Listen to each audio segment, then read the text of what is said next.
treat heat stroke in your pets. So it's a pretty hot day today. We see some panting going on. And typically dogs are more prone to this than cats. Cats can usually position themselves somewhere where they're not exerting themselves too much and they're not in a sunspot. But dogs are more of our companions where they're following us around. I see people jogging with their dogs, and please do not go jogging with your dog unless you have something like a Dalmatian who's really trained and built for that. Most dogs are not built for endurance running, and in this kind of heat you're really putting their health in jeopardy. So dogs' primary way of getting rid of heat in the body is panting.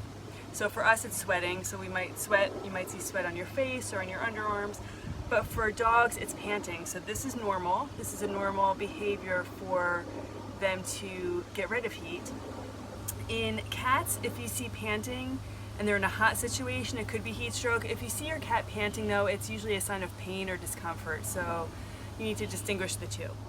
With rabbits, they are also highly prone to heat stroke. They do not like the heat because their body temperature is naturally higher than other animals. So their natural body temperature is about 102, 103, and as it gets hotter out, then they tend to get hotter and they can go into heat stroke much more easily.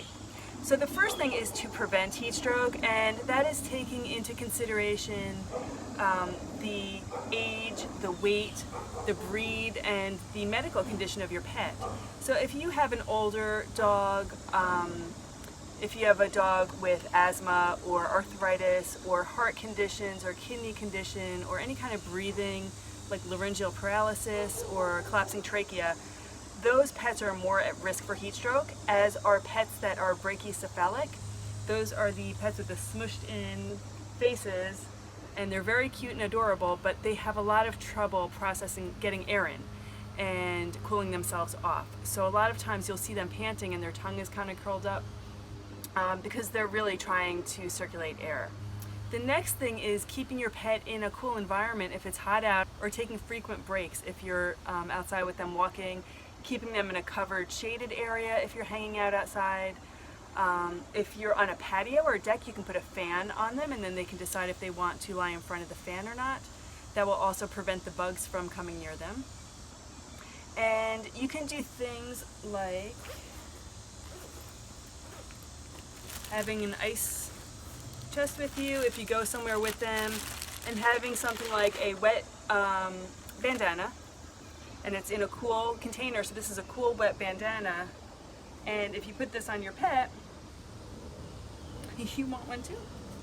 They can stay nice and cool because they're getting some cooling effects. And then if you make it really, really wet, it takes a long time to dry, and then you can also just keep moistening their ears, and that way they can process heat. So the main ways that dogs get rid of heat is, like I said, through panting, but also in certain places. So if your pet is very, very hot, you want to wet their areas in the inguinal area, so that's right here on the inner thigh, on their bellies, and their paws. They do have sweat glands on their paws. They're not primarily used for dispersing heat. They're mostly used for gripping, so the sweat glands on the feet are a little bit different, but they do get rid of some heat. So if your dog is really hot, you can actually put their paws in a little bit of cool water in a bowl, and that would help cool them down. Putting cool water on their ears, and like I said, their abdomen. These are the prime places where they're going to get rid of heat. The signs to look for are heavy panting, uncontrollable panting. So Lavinia was panting before, but she stopped now, and she didn't look frantic about it. Uncontrollable panting looks like I said, when their tongue starts curling up and they start getting a look in their eyes might start bulging a little bit, they look a little bit frantic, they're pacing, they're looking anxious. Those are the first signs of a pet that's getting hot. After that, it starts turning into, they might collapse, start going into more of an agitated state where they really can't, they sit down and get up and sit down and get up, and the panting increases. And this starts turning into a situation that could start becoming into an emergency. So you want to start cooling down your pet very quickly. If you have access to a hose of water or a bathtub, that's probably the quickest way. Is if you put your pet in, like I said, you really only need to do up to the abdomen and the feet and underneath to help them cool off. The next thing is you want to take them out of the water and start using a fan or something to get that water to evaporate, because the evaporation is what's going to take the heat away. It's not just the water. So you need those two things. So you need water and evaporation. If your pet collapses, they can even go into a seizure state. That means that they are really in an extreme state of heat stroke. And what's happened is their temperature has probably increased to about 107, 108. Normal temperature is about 102. Once they start getting to 104, 105, you start seeing the agitation and the heavy panting. And then when they get to 107 or 108, it starts affecting the temperature control in their brain, and they can no longer control their body temperature, and it goes out of whack. So at that point, they are not able to control their own temperature, and you need to step in quickly.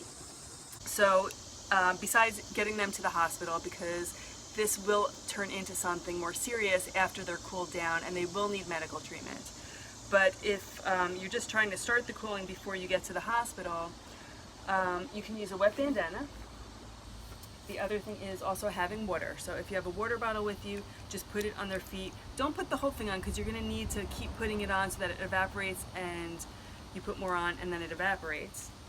The other thing you can use, if you have a fan, like I said, or if you have some kind of a magazine, and just have someone wave it over them and start getting the water to evaporate. If you do have an ice chest with you and you have ice cubes, you can hold an ice cube there, and again, you can rub the ice cube on them and just let that get evaporated. That's a little bit cooler. You can use things like ice packs, and you can put it on them. So sorry. You can put it on them, but you also, again, you want the skin exposed. You can take a wet towel also and put it on them, but then you have to take it off because you need the air to circulate. If you're home and you don't have ice cubes, you can use vegetables. Oh, that's not for food. You put vegetables on them and use that as an ice pack. And the other things that you can do is cover them, get them to the shade. So the first thing, if you're outside, away from home, get them in the grass. The grass in the shade is much cooler than pavement. Start putting water on them and cooling them down. And sometimes in these first aid kits, if you have one with you, they have they have this little survival wrap, and it's a little foil wrap. And what you can do if you have a second person, or if you're by a tree or something that you can hang this over, you can make your own shade with these. So you can open it up. You're not going to put it over them because that would trap the heat, but you're going to just make like an umbrella with this. So once your pet is cooled down, if you have a thermometer, you can check their temperature rectally.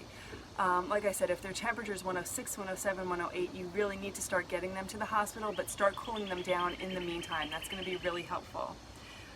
Once you start cooling them down, if you are checking their temperature, once you start getting down to 102 or 101, you want to stop adding cooling measures and just let them dry off. Because if their temperature was so high that their body's not regulating their temperature properly, they're going to drop very quickly. So you don't want them to get into the 98, 97, 96 temperatures, because then you have to warm them up again. So once you start getting down to 102, 101, you can stop adding cooling measures, and you can start drying them off a little bit. And at the same time, you're going to watch their attitude and mentation, and just make sure that they are aware and alert of what's going on. So there is a blog post that I have with this information all written out for you that you can print out or read over.